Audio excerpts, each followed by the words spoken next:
Salut à tous, c'est TokenCult et je suis ici pour te parler de la naissance de la plus grande plateforme d'échange de crypto-monnaies qui s'apprête à voir le jour. Malheureusement, cela se passe aux États-Unis et ça ne s'annonce pas très bien. Alors avant de commencer, laisse-moi te parler du projet NIM Technologies. Alors tu ne devrais pas avoir à te soucier de la surveillance. La protection de ta vie privée devrait être une norme sur Internet. Malheureusement, avec le fonctionnement actuel d'Internet, la surveillance représente une menace pour nous tous, que ce soit le vol de fonds et d'identité, le profilage ou les atteintes aux droits de l'homme, les conséquences sont réelles. C'est là qu'intervient NIM Technologies, le sponsor de cette vidéo, un nouveau projet crypto qui lance son token, le jeton NIM, et j'ai le plaisir de te partager 2 campagnes airdrop exclusives pour les utilisateurs de Bybit. Et donc c'est l'occasion parfaite de soutenir la confidentialité numérique et de gagner des jetons NIM. Alors devine quoi, ce qui est super intéressant sur cette campagne airdrop, c'est que si le jeton NIM est listé sur Bybit, une cagnotte de 100 000 $ en jetons NIM sera partagée entre les participants. Alors ce n'est pas tout, ils vont distribuer la somme incroyable de 200 000 $ de jetons NIM. Passons maintenant aux détails des campagnes. Commençons par la campagne numéro 1,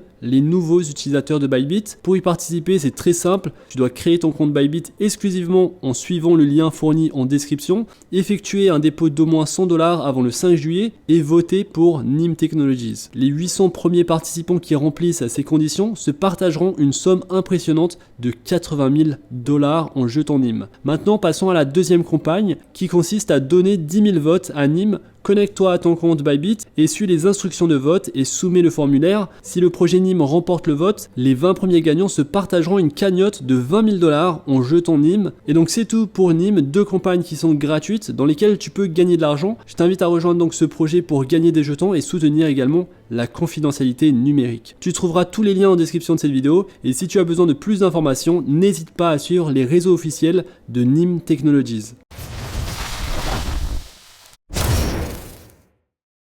Alors maintenant, nous avons une plateforme d'échange de crypto-monnaies soutenue par Citadel Securities, Fidelity et Charles Schwab. Ils recherchent désormais des entreprises de courtage et des investisseurs intéressés par les actifs numériques, mais inquiets des problèmes rencontrés par FTX et Binance. Ils utilisent donc FTX et Binance comme bouc émissaire, et pourquoi pas après tout, actuellement FTX paye 121 millions de $ en frais de conseil juridique et services financiers, et ça c'est uniquement entre le 1er février et le 30 avril. Il n'est donc pas étonnant que certains disent qu'ils n'ont pas confiance aux crypto-monnaies, et en créant cette plateforme d'échange de crypto-monnaies soutenue par les plus grands de la finance, certaines entités vont enfin pouvoir se dire qu'elles peuvent faire confiance à une plateforme de crypto-monnaies.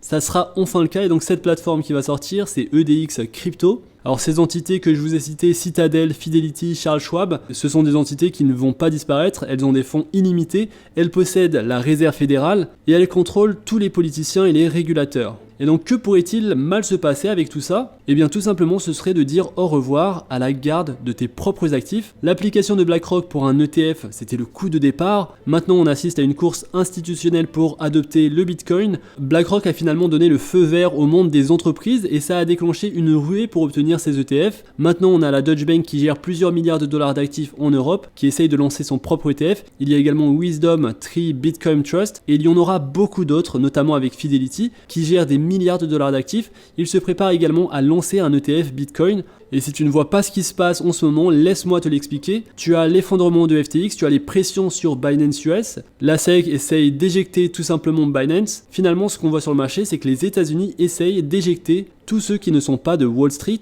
Et donc je pense que Coinbase sera toujours dans ce club, tout simplement parce que si un ETF est approuvé, BlackRock utilisera Coinbase comme dépositaire. Alors maintenant, on a également les grosses entreprises comme Mastercard qui déposent une demande de marque pour développer des logiciels de crypto-monnaie et de blockchain. Et donc finalement, les crypto-monnaies, on le voit ici, elles sont là pour rester, elles ne vont pas disparaître. Et c'est pourquoi les grandes banques s'y intéressent sérieusement. Le reste du monde, franchement, pense que les crypto-monnaies sont une blague, mais crois-moi, fais le tour du monde et à cause de ce qui se passe avec FTX et tous ces désordres, il y a beaucoup de gens qui sont furieux, ils ont peur des crypto-monnaies, ils ne leur font plus confiance et maintenant, voici ce qui se passe. L'ETF Bitcoin qui est lancé par BlackRock et cette course institutionnelle pour accumuler des Bitcoins, mais également pour lancer des services, des ETF connectés au Bitcoin. Et donc je pense que ce qui va se passer finalement aux États-Unis, c'est que BlackRock et Fidelity vont posséder l'espace crypto-monnaie totale aux États-Unis, et malheureusement c'est ce qui risque de se passer. Ce qui est bien, la bonne nouvelle, c'est que ça pourrait déclencher un marché haussier, un nouveau bull run, parce qu'il y a seulement 10% des bitcoins existants qui sont disponibles sur les plateformes d'échange en ce moment,